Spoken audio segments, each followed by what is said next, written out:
Assalamualaikum, wahai saudaraku. Jangan lupa tinggalkan sholawat di komentar agar selalu berkah. Utsman bin Affan, sahabat Nabi yang dikenal pemalu dan dermawan, menjalani hidup penuh kebaikan dan cobaan. Dari pernikahannya dengan dua putri Rasulullah, peran besarnya dalam menyusun mushaf Al-Quran, hingga kesabarannya menghadapi fitnah dan kematian tragis saat sedang membaca ayat suci. Sebelum lanjut, jangan lupa subscribe channel kami. Mekah selalu riuh oleh langkah-langkah para saudagar yang datang dari berbagai penjuru. Di antara mereka, ada satu pemuda yang namanya harum di kalangan Quraisy, Utsman bin Affan bin Abi al-As bin Umayyah. Ia bukan hanya bangsawan dari Bani Umayyah. Klannya adalah salah satu yang paling terpandang di Mekah, tetapi juga dikenal sebagai saudagar muda yang bersih dari tipu daya perdagangan. Tubuhnya tinggi, kulitnya putih kemerah-merahan, janggutnya lebat, dan matanya tenang penuh kasih. Dari kecil, Utsman tumbuh dalam lingkungan yang memanjakannya dengan harta dan kehormatan. Namun, jauh di lubuk hatinya, ia merasa hidupnya masih kosong. Ia sering menyendiri di malam hari, memandangi bintang-bintang, bertanya pada dirinya sendiri, untuk apa semua ini jika akhirnya akan berakhir di liang lahat? Pada suatu hari, sepulang dari perjalanan dagang ke Syam, ia berbincang dengan Abu Bakar As-Siddiq, sahabat lamanya. Abu Bakar berkata dengan penuh semangat, "Utsman, tidakkah kau mendengar? Muhammad, putra Abdullah, menerima wahyu dari langit. Ia menyeru kita menyembah hanya satu Tuhan dan meninggalkan berhala-berhala itu." Utsman terdiam. Ia sudah sering mendengar kabar itu, tetapi baru kali ini mendengarnya dari mulut seseorang yang ia percaya. Abu Bakar lalu membacakan beberapa ayat Al-Quran yang telah ia hafal. Suara itu menyentuh hati Utsman. Keesokan harinya, Utsman pergi diam-diam menemui Rasulullah. Rumah Nabi sederhana, namun wajah beliau memancarkan keteduhan yang tak tertandingi. Utsman duduk, mendengarkan, dan hatinya bergetar saat Rasulullah membacakan firman Allah tentang penciptaan manusia, hari kiamat, dan balasan bagi orang-orang yang beriman. Tanpa ragu, Utsman mengucapkan dua kalimat syahadat. Hari itu, langit Mekah seolah lebih biru dari biasanya. Seorang pemuda bangsawan, terpelajar, dan terpandang telah memilih Islam. Rasulullah tersenyum dan berkata, "Demi Allah, wahai Utsman, engkau akan menjadi orang yang besar di jalan ini." Namun, kebahagiaan itu tidak bertahan lama. Kabar keislamannya membuat keluarganya murka. Pamannya, Hakam bin Abi al-As, yang juga adalah salah satu tokoh Quraisy, murka bukan main. Ia menganggap Utsman telah mencoreng kehormatan keluarga. "Apakah kau ingin meninggalkan agama nenek moyang kita hanya karena perkataan Muhammad?" bentaknya. "Aku hanya mengikuti kebenaran," jawab Utsman tenang. Utsman dipukuli, diikat, bahkan ditelantarkan dalam rumah pamannya sendiri. Namun, ia tetap sabar. Ketika ia berhasil melarikan diri, ia tidak membalas. Ia memilih pergi menemui Rasulullah, dan beliau mendoakannya agar diberi keteguhan. Beberapa waktu kemudian, Rasulullah menikahkan Utsman dengan putrinya, Ruqayyah. Utsman sangat mencintainya. Bersama istrinya itu, Utsman mengikuti hijrah pertama kaum muslimin ke Habsyah, Ethiopia, karena tekanan di Mekah semakin berat. Di negeri jauh itu, Utsman dan Ruqayyah tinggal bersama kaum muslimin lainnya, di bawah perlindungan Raja Najasyi yang adil. Meski hidup dalam pengasingan, Utsman tak pernah mengeluh. Ia berdagang secukupnya dan membagikan sebagian keuntungannya kepada sesama kaum muhajirin. Dalam suatu malam di Habsyah, Ruqayyah yang lemah lembut berkata, "Wahai suamiku, apakah engkau tidak rindu pada tanah kelahiranmu?" Utsman tersenyum. "Aku lebih rindu kepada Rasulullah. Tapi dimanapun Islam ada, di sanalah rumahku." Setelah beberapa tahun, Utsman dan Ruqayyah kembali ke Mekah ketika mendengar bahwa situasi sudah agak tenang. Mereka pun kemudian ikut hijrah ke Madinah bersama kaum muslimin yang lain. Utsman memulai hidup baru sebagai saudagar di kota Nabi, namun hatinya tetap terikat pada perjuangan dakwah. Di Madinah, Utsman semakin dikenal bukan hanya sebagai orang yang pemalu, tetapi juga sangat lembut hati. Suatu hari, Rasulullah sedang duduk bersama Abu Bakar dan Umar dalam keadaan santai, sebagian tubuhnya terbuka karena panas. Namun ketika Utsman datang, Rasulullah langsung duduk tegak dan merapikan pakaiannya. Abu Bakar dan Umar heran. "Wahai Rasulullah," tanya Umar, "mengapa engkau berubah ketika Utsman masuk?" Rasulullah tersenyum. "Bagaimana aku tidak malu kepada orang yang bahkan para malaikat pun malu padanya?" Ruqayyah jatuh sakit menjelang Perang Badar. Utsman ingin turut serta dalam perang besar itu, tetapi Rasulullah memintanya untuk tinggal dan merawat istrinya. Utsman patuh. Ia menjaga Ruqayyah siang dan malam, memandikannya, memberi makan, dan membaca doa di sampingnya. Ketika kabar kemenangan di Badar sampai ke Madinah, Utsman sedang menggenggam tangan istrinya yang sekarat. Ruqayyah wafat dalam pelukannya. Utsman menangis dalam diam, menatap langit dan berbisik, "Ya Allah, terimalah dia sebagai bidadari MU." Rasulullah datang dan memeluk Utsman. "Engkau telah berjihad di jalan Allah dengan menjaga putriku." Beberapa waktu kemudian, Rasulullah kembali menawarkan pernikahan kepada Utsman. Kali ini dengan putrinya yang lain, Ummu Kultsum. Utsman terdiam. "Wahai Rasulullah, aku tidak ingin mengambil tempat yang sama dalam hati mereka berdua. Aku takut tidak bisa adil." Namun Rasulullah menenangkannya. "Bahkan kau lebih layak dari siapapun. Allah telah memilihmu." Utsman menikahi Ummu Kultsum, dan kehidupan rumah tangganya kembali bersinar. Namun takdir berkata lain. Ummu Kultsum pun wafat setelah beberapa tahun. Utsman kehilangan dua cinta dalam hidupnya, namun tak pernah meninggalkan Allah dan Rasul-Nya. Para sahabat berkata, "Kami tidak tahu apakah ada orang yang lebih dicintai oleh Allah dan Rasul-Nya setelah Abu Bakar dan Umar selain Utsman. Ia memiliki dua cahaya yang tak dimiliki orang lain." Dalam kehidupan yang penuh cobaan, Utsman tetap menjadi pribadi yang rendah hati. Ia tidak mencari kekuasaan, tidak pula membanggakan kekayaannya.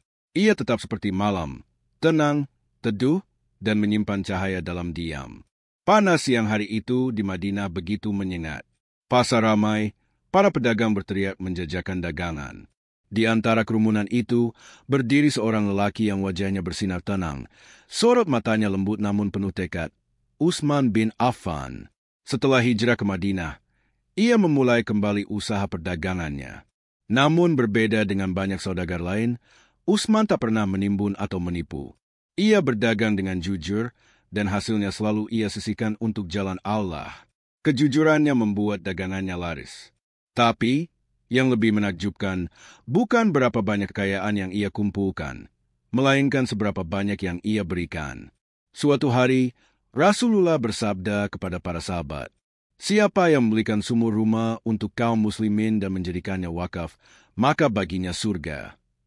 Sumur rumah adalah satu-satunya sumber air bersih di Madinah, dimiliki oleh seorang Yahudi yang menjual air dengan harga mahal. Kaum muslimin harus membelinya atau mengambil air sedikit demi sedikit dengan antrian panjang. Utsman mendengar seruan itu dan langsung mendatangi pemilik sumur. Ia menawarkan harga pembelian yang sangat besar, namun pemiliknya menolak. Maka Utsman pun mengajukan tawaran cerdik. "Bagaimana kalau aku membeli separuhnya? 1 hari milikmu, 1 hari milikku." Si Yahudi setuju. Hari-hari milik Utsman, air digratiskan untuk kaum muslimin. Orang-orang datang memborong air pada hari itu, dan keesokan harinya, saat giliran si Yahudi, tak ada lagi yang membeli karena semua sudah menyimpan cukup. Melihat usahanya merugi, si Yahudi akhirnya menjual seluruh hak atas sumur itu. Utsman pun membelinya dan mewakafkannya sepenuhnya untuk umat Islam. Rasulullah tersenyum saat mendengar kabar itu. Utsman membeli surga hari ini. Tak lama kemudian, datang ujian lain. Tahun itu, kaum muslimin menghadapi ancaman besar dari utara. Pasukan Romawi bergerak dengan kekuatan besar menuju perbatasan Tabuk. Rasulullah menyeru umat Islam untuk bersiap dan menyerukan penggalangan dana besar-besaran. Perjalanan ke Tabuk begitu berat, jaraknya jauh, udara panas, dan logistik terbatas. Siapa yang mempersiapkan pasukan untuk Tabuk, maka baginya surga, sabda Rasulullah. Tanpa ragu, Utsman berdiri. Ia mengumumkan, "Wahai Rasulullah, aku persiapkan 1000 unta lengkap dengan pelana dan perlengkapannya, serta 100 kuda perang, dan aku berikan 1000 dinar emas. 1 dinar emas setara dengan puluhan gram emas murni. Maka 1000 dinar adalah jumlah yang sangat besar. Rasulullah menggenggam dinar-dinar itu di tangannya, dan wajah beliau berseri-seri. Tak ada yang bisa mencelakakan Utsman setelah hari ini. Apapun yang ia lakukan, ujar Nabi penuh rida. Para sahabat terpana. Mereka menyaksikan seorang saudagar yang dengan ringan melepaskan hartanya demi Allah dan Rasul-Nya. Tak ada rasa sombong dalam diri Utsman. Ia hanya berkata, apa artinya semua ini jika tidak untuk menyelamatkan umat dan agamanya?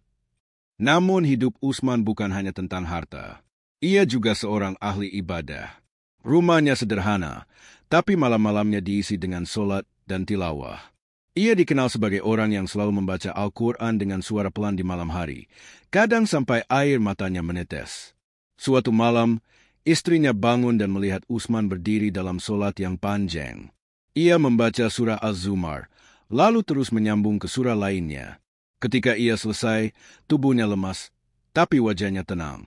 Aku tidak pernah membaca ayat kecuali aku merasa ayat itu turun untukku, kata Utsman saat ditanya.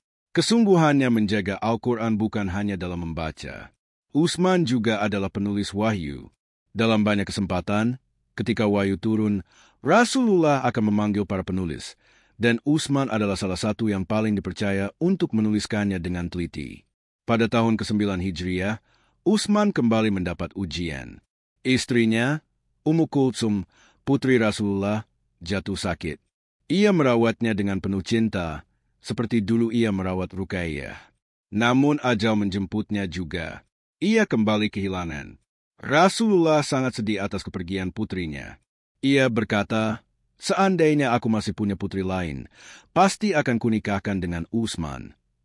Duka demi duka datang menghampiri Utsman, tapi tak satu pun membuatnya surut dari kebaikan. Ia tetap menjadi penopang dakwah, pelindung kaum lemah, dan pemberi yang tak pernah perhitungan. Masa berlalu. Setelah wafatnya Rasulullah, Abu Bakar menjadi khalifah. Utsman tetap berada di sisinya, membantu dari belakang layar. Ketika Abu Bakar hendak menuliskan wasiat agar Umar bin Khattab menjadi penggantinya, ia memanggil Utsman untuk menulis surat wasiat tersebut. Setelah Umar wafat, sebuah syura, musyawarah, dibentuk untuk memilih khalifah baru. 6 orang sahabat terkemuka dipilih. Ali bin Abi Thalib, Abdurrahman bin Auf, Sa'id bin Abi Waqqas, Talha, Zubair, dan Utsman sendiri. Abdurrahman bin Auf mengambil peran sebagai penengah. Ia menghabiskan 3 hari 3 malam berkonsultasi dengan tokoh-tokoh dan masyarakat. Akhirnya, pilihan mayoritas umat jatuh kepada Utsman bin Affan. Hari itu, Utsman diangkat sebagai khalifah ketiga umat Islam. Namun, sebelum menerima, ia mengunci diri di rumah dan berdoa sepanjang malam. Ia menangis, "Ya Allah, jangan biarkan kekuasaan ini menyesatkanku. Jangan biarkan aku berbuat zalim, dan jangan biarkan aku dipuja seperti raja." Ia tahu, amanah ini bukan kehormatan, melainkan beban. Begitulah Utsman memulai masa khilafahnya. Ia dikenal sebagai pemimpin yang sangat lembut, dermawan, dan selalu menghindari pertumpahan darah. Namun kelak, kelembutannya itulah yang akan diuji paling berat. Pada masa awal pemerintahannya, negeri Islam berkembang pesat. Banyak wilayah baru ditaklukkan oleh para panglima Islam seperti Muawiyah bin Abi Sufyan dan Abdullah bin Amir. Kekayaan masuk dari berbagai penjuru, Persia, Syam, Mesir, Afrika Utara. Namun di tengah kejayaan itu, mulai tumbuh benih-benih fitnah. Sebagian orang menuduh Utsman terlalu banyak mengangkat kerabatnya dari Bani Umayyah sebagai gubernur. Padahal mereka adalah orang-orang yang cakap dan telah berjasa sejak masa Rasulullah. Namun tuduhan itu menyebar. Banyak orang baru masuk Islam dari wilayah jauh yang tidak mengenal kepribadian Utsman dan mudah terpengaruh oleh hasutan. Utsman tidak membalas. Ia tetap lembut, tetap memaafkan, dan tetap mengajak berdialog. Namun fitnah terus berkembang.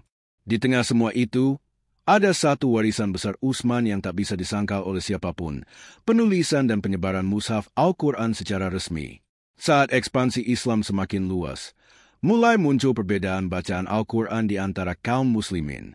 Hal ini hampir memicu pertengkaran besar antar pasukan di Azerbaijan.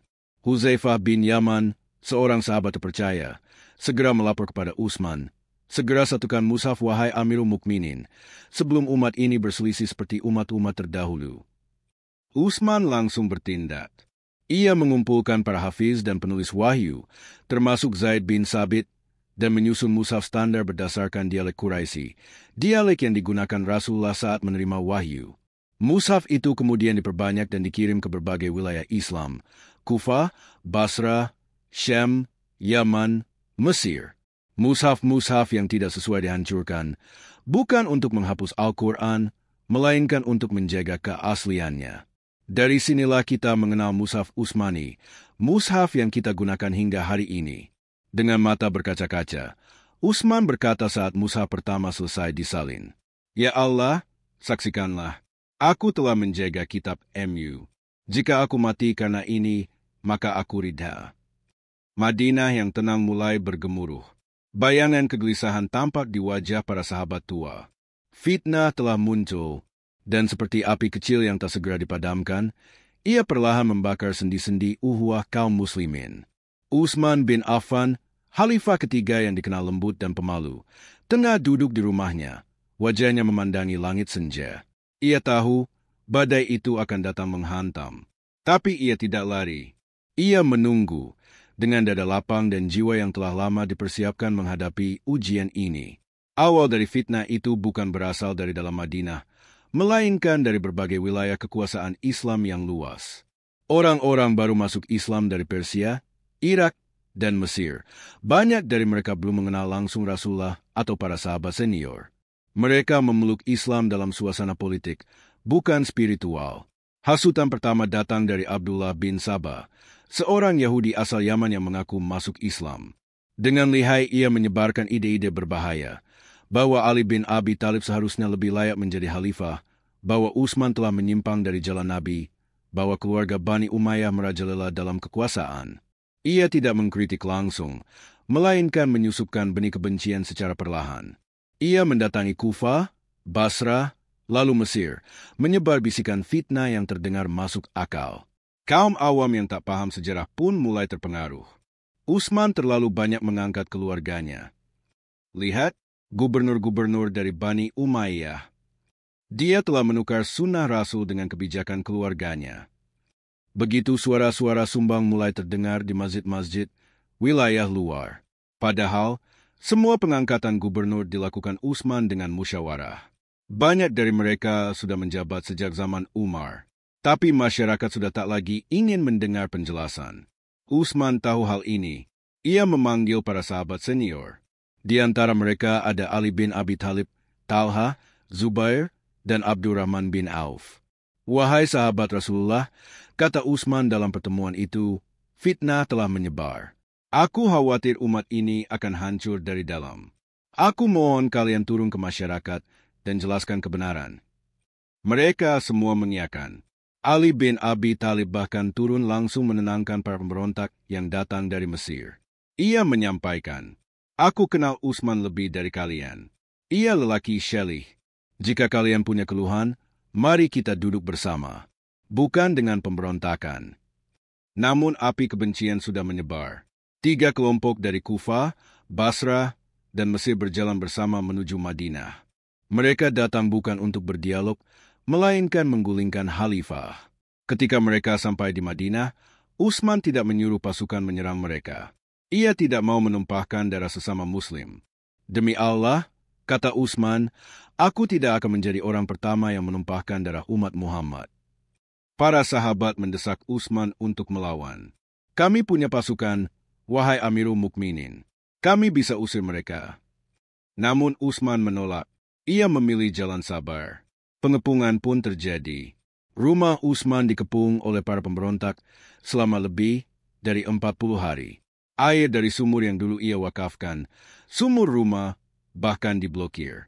Ia dilarang keluar, tamunya diusir, bahkan sholat di Masjid Nabawi pun tak bisa ia lakukan. Utsman tetap tenang. Ia membaca Al-Quran setiap hari. Dalam satu malam, ia bisa menghatamkan 1 mushaf.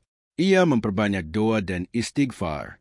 Malam-malam itu, ia bermimpi. Rasulullah datang dalam mimpinya bersama Abu Bakar dan Umar. Mereka berkata, "Bersabarlah wahai Utsman. Malam ini engkau akan berbuka bersama kami." Utsman tersenyum saat terbangun. Ia tahu waktunya sudah dekat. Sementara itu, para sahabat di Madinah mulai gelisah. Ali bin Abi Thalib, yang sedari awal menjadi penengah, kembali menemui Utsman. "Wahai Utsman," katanya, "izinkan aku mengirim putraku, Hasan dan Husain, menjaga rumahmu. Aku takkan membiarkanmu terbunuh oleh tangan-tangan kotor itu." Utsman menunduk, lalu berkata lirih, "Aku tak ingin satu tetes darah pun tumpah karena aku. Biarlah aku yang menjadi korban. Jangan ada pertumpahan darah di Madinah." Ali menangis mendengarnya. Ia tahu Utsman telah memilih jalan syahid dengan kesadaran penuh. Hari Jumat itu datang. Utsman sedang duduk di rumahnya, membaca mushaf. Pengepungan semakin ketat. Kelompok pemberontak sudah masuk ke dalam rumah, menendang pintu, menghancurkan perabot. Istrinya, Naila, mencoba berdiri di depan Utsman, tapi ia didorong. Utsman tidak bergeming. Tangannya tetap menggenggam mushaf. Tiba-tiba, salah satu dari mereka mengangkat pedangnya dan menebas tubuh Utsman. Darah memercik. Mushaf yang ia baca terciprat merah. Ayat terakhir yang ia baca adalah, "Fasayakfikahumullah, wa huwa asmul alim." Cukuplah Allah yang membelamu. Dia maha mendengar lagi maha mengetahui. Quran Surat Al-Baqarah 137. Tebasan berikutnya menembus tubuhnya. Naila berteriak histeris. Utsman bin Affan wafat syahid dengan Al-Quran di tangannya. Kabar itu membuat Madinah gempar. Orang-orang menangis. Para sahabat senior marah besar. Tapi sayang, pemberontak sudah menguasai kota. Tak mudah bagi mereka bergerak saat itu. Jenazah Utsman tidak langsung dikuburkan. Para pemberontak menolak mengizinkan pemakamannya di pemakaman Baqi. Malam hari, dengan penjagaan sahabat-sahabat setia, Utsman dimakamkan diam-diam di pinggiran Baqi. Ali bin Abi Thalib datang dan menangis di pusaranya. "Wahai Utsman, engkau telah meninggalkan dunia dengan membawa Al-Quran, kesabaran, dan syahid. Kami bersaksi, engkau adalah orang terbaik di antara kami." Begitulah akhir dari Utsman bin Affan, sahabat yang pemalu, lembut, namun berhati baja. Ia tidak mengangkat senjata meskipun bisa. Ia memilih jalan damai hingga akhir, karena ia takut menjadi sebab pertumpahan darah umat Islam. Seorang lelaki tua pernah berkata di masjid, "Kami hidup dari air sumur rumah yang ia wakafkan. Kami diselamatkan oleh pasukan Tabuk yang ia biayai, dan anak-anak kami membaca Al-Quran dari mushaf yang ia salin. Lalu kami membunuhnya." Kematian Utsman bukan akhir dari kisahnya. Justru dari darah syahidnya, umat Islam belajar bahwa menjaga kesatuan umat lebih mulia daripada kekuasaan, bahwa kesabaran bukan kelemahan, dan bahwa cinta pada Al-Quran bisa membawa seorang manusia hingga syurga. Malam-malam setelah wafatnya Utsman bin Affan, Madinah berubah. Seolah ruh kota itu ikut terkoyak. Meski jasad Utsman telah dibaringkan di bumi, warisan amal dan kebaikannya justru menjulang ke langit, tak lekang oleh waktu. Dalam sejarah Islam, banyak tokoh besar, tapi hanya sedikit yang memiliki warisan hidup sepanjang Utsman bin Affan. Satu mushaf Utsmani, Al-Quran yang kita baca hari ini. Salah satu sumbangsi terbesar Utsman bin Affan bagi umat Islam adalah penyatuan mushaf Al-Quran. Saat Islam berkembang ke wilayah luas seperti Syam, Irak, dan Persia, mulai muncul perbedaan bacaan Al-Quran di berbagai wilayah. Para sahabat mengkhawatirkan hal ini akan menimbulkan perpecahan. Hudzaifah bin Al-Yaman, yang kala itu baru kembali dari front pertempuran Armenia dan Azerbaijan, segera menemui Utsman di Madinah dan berkata, "Wahai Amirul Mukminin, selamatkan umat ini sebelum mereka berselisih seperti kaum Nasrani dan Yahudi." Utsman segera bertindak cepat. Ia memanggil Zaid bin Sabit dan beberapa sahabat Hafiz Al-Quran lainnya.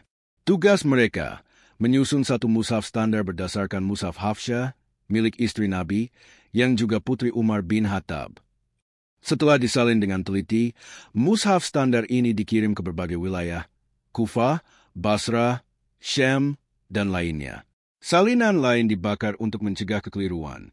Utsman berkata, "Aku lakukan ini bukan untuk menambah atau mengurangi Al-Quran, tapi untuk menyatukan umat dalam satu bacaan, sebagaimana Rasulullah membacakannya pada kami."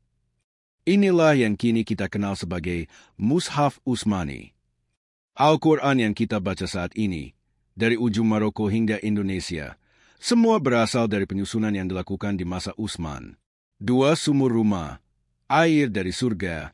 Ketika Islam masih di awal masa perjuangan di Madinah, air menjadi masalah serius. Satu-satunya sumur berkualitas milik seorang Yahudi bernama Ruma, dan ia menyewakannya dengan harga mahal. Rasulullah bersabda, "Siapa yang membeli sumur rumah dan menyedekahkannya untuk kaum muslimin, maka baginya surga." Utsman langsung bergerak. Ia mendatangi si pemilik sumur dan menawar setengahnya. Maka, Utsman menyumbangkan giliran airnya bagi kaum muslimin secara cuma-cuma. Melihat kemurahan hati Utsman, sang Yahudi pun berkata, "Kalau begitu aku jual seluruhnya padamu." Maka dibelilah sumur itu oleh Utsman, lalu ia wakafkan sepenuhnya. Sampai hari ini, sumur itu masih ada di Madinah. Dan lebih dari itu, hasil pengelolaan tanah wakaf Utsman kini menjadi salah satu rekening bank atas nama Wakaf Utsman bin Affan, yang mengelola hotel dan kebun kurma di bawah Kementerian Wakaf Saudi. Bayangkan, 14 abad setelah wafatnya, Utsman masih mengalirkan pahala dari sedekah air. Inilah warisan yang hidup. 3. Keteladanan dalam kesabaran. Utsman bin Affan dikenal sangat dermawan. Tapi yang lebih besar dari sedekah hartanya adalah kesabarannya dalam menghadapi fitnah dan kematian. Ketika rumahnya dikepung selama lebih dari 40 hari, Utsman bisa saja memerintahkan pasukan Madinah yang masih setia untuk melawan. Tapi ia menolak. Mengapa? Karena ia tak ingin setetes darah pun tertumpah karena dirinya. "Aku lebih memilih dibunuh daripada menjadi penyebab darah kaum muslimin." Padahal, pembunuhnya bukanlah orang-orang syaleh. Mereka datang membawa fitnah, kedengkian, dan ambisi kekuasaan. Tapi Utsman tetap bersabar. Bahkan saat hendak dibunuh, ia hanya berkata, "Aku bersumpah dengan nama Allah, janganlah ada yang terbunuh karenaku setelah hari ini." Ali bin Abi Thalib, yang kemudian menjadi khalifah keempat, sangat menghormati sikap Utsman. Dalam khutbahnya, Ali berkata, "Demi Allah, tidak ada di antara kita yang lebih sabar daripada Utsman." Kesabaran Utsman bukan kelemahan. Justru itu menunjukkan kekuatan batin luar biasa, mampu menahan amarah, ego, dan balas dendam demi menjaga persatuan umat. 4. Kemuliaan dalam silsilah dan surga. Utsman bin Affan adalah satu dari 2 orang di dunia ini yang menikah dengan 2 putri Rasulullah, satu persatu. Pertama, ia menikah dengan Ruqayyah, putri Nabi. Setelah Ruqayyah wafat saat Perang Badar, Nabi menikahkannya dengan putrinya yang lain, Ummu Kulsum. Maka, Utsman dikenal dengan gelar Dzunurain, pemilik 2 cahaya. Tidak ada orang lain yang mendapatkan kemuliaan seperti itu. Rasulullah pernah bersabda, "Setiap orang akan memiliki sahabat di surga, dan sahabatku di surga adalah Abu Bakar, Umar, dan Utsman." 5. Kekuasaan yang luas, tapi hati tetap tunduk. Di masa pemerintahan Utsman, kekuasaan Islam meluas pesat. Islam masuk ke Armenia dan Azerbaijan di Kaukasus. Daerah-daerah di Afrika Utara seperti Tripoli ditaklukkan. Angkatan laut pertama dalam sejarah Islam dibentuk dan menang besar dalam perang laut di Cyprus dan Rhodes. Utsman memimpin wilayah yang membentang dari Lautan Atlantik hingga India. Tapi ia tetap hidup sederhana. Pakaian yang ia kenakan sangat sederhana. Ia tidur di atas tikar. Rumahnya tak berbeda dengan rumah rakyat biasa. Ketika orang-orang menyalahkannya karena mengangkat keluarga sebagai gubernur, Utsman berkata, "Aku angkat mereka karena aku mengenal amanah dan kemampuan mereka. Jika ada yang berbuat zalim, aku akan ganti mereka." Sebagian memang membuat kekeliruan, dan Utsman mencopot mereka. Tapi fitnah telanjur menyebar, dan suara kebencian lebih keras dari kebenaran. 6. Al-Quran dan darah syahid. Satu pemandangan paling menyayat hati dalam sejarah Islam adalah ketika darah Utsman menodai mushaf Al-Quran yang ia baca. Ayat yang terkena darahnya adalah, "Fasayakfikahumullah, wahuwa asamul alim." Cukuplah Allah yang membelamu. Dia maha mendengar lagi maha mengetahui. Quran Surat Al-Baqarah 137. Darah dan Al-Quran. Seolah dunia memberi pesan bahwa Utsman wafat karena menjaga dan mencintai kitab suci ini. Salah seorang tabiin berkata, "Kami melihat mushaf Utsman, masih ada darah di antara lembar-lembar surat Al-Baqarah. Itu darah kehormatan." Kini, mushaf itu masih disimpan di Museum Topkapi, Istanbul, sebagai salah satu bukti sejarah hidup. 7. Jejak yang mengajarkan umat. Utsman bin Affan mungkin bukan orator ulung seperti Umar atau pejuang medan laga seperti Ali, tapi ia adalah simbol dari kelembutan hati, kedermawanan yang tanpa pamrih, kepemimpinan yang adil, kesabaran menghadapi badai fitnah. Warisan paling nyata dari Utsman bukan hanya mushaf atau sumur atau luasnya kekuasaan, tapi teladan hidup. Utsman mengajarkan bahwa kekuasaan hanyalah amanah. Kekayaan hanyalah sarana berbagi.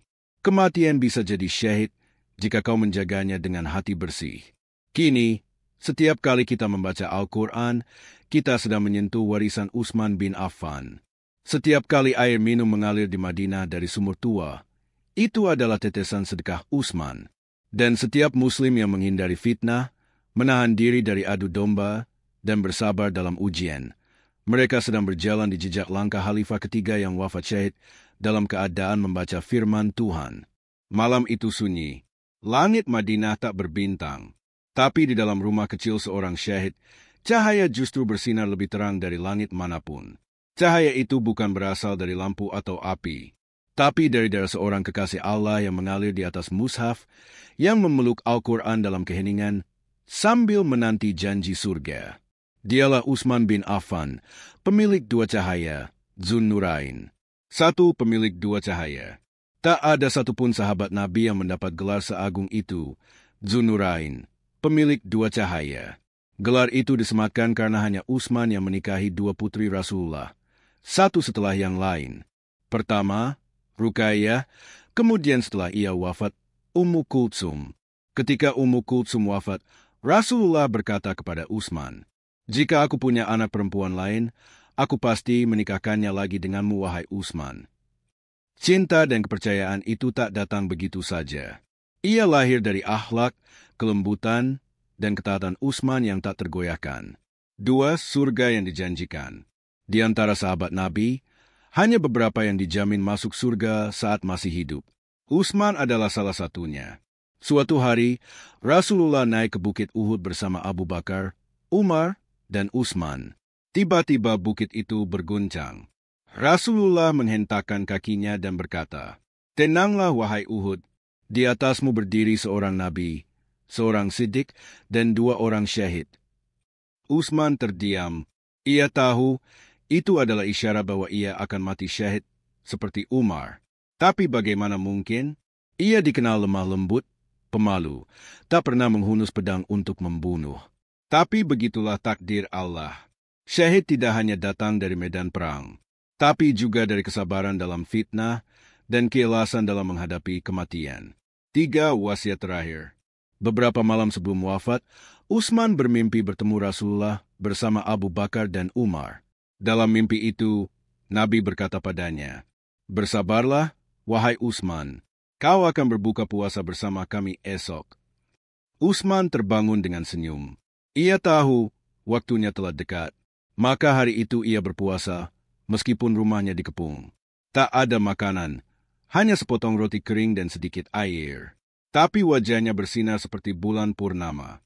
Ketika para pembunuh masuk rumah dan mengacungkan pedang, Utsman tetap duduk, tenang, sambil membaca Al-Quran.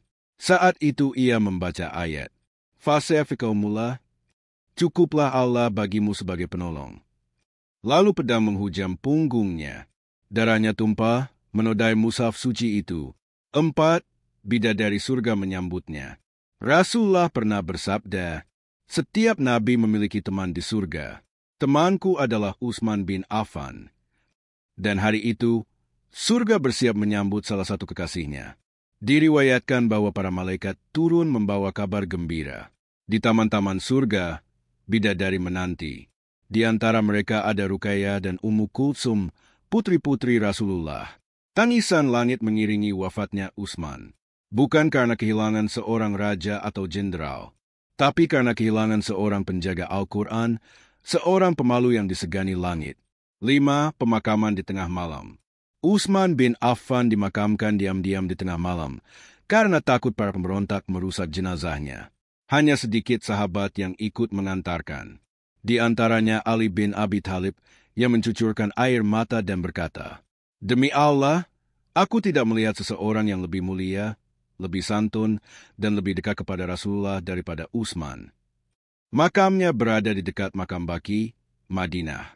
Tapi lebih dari sekadar makam, namanya hidup dalam hati setiap muslim yang membaca mushaf. 6. Warisan tanpa akhir. Apa yang kita warisi dari Utsman? Al-Quran versi mushaf Utsmani yang kita baca hari ini. Wakaf sumur rumah yang masih mengalirkan air dan hasil sampai hari ini. Teladan kesabaran menghadapi fitnah dan memilih persatuan daripada pertumpahan darah. Contoh kedermawanan tanpa syarat, bahkan saat dirinya dalam bahaya. Utsman mengajarkan kita bahwa kekuasaan itu sementara, harta itu bisa lenyap, tapi amal syali dan cinta pada Allah kekal selamanya.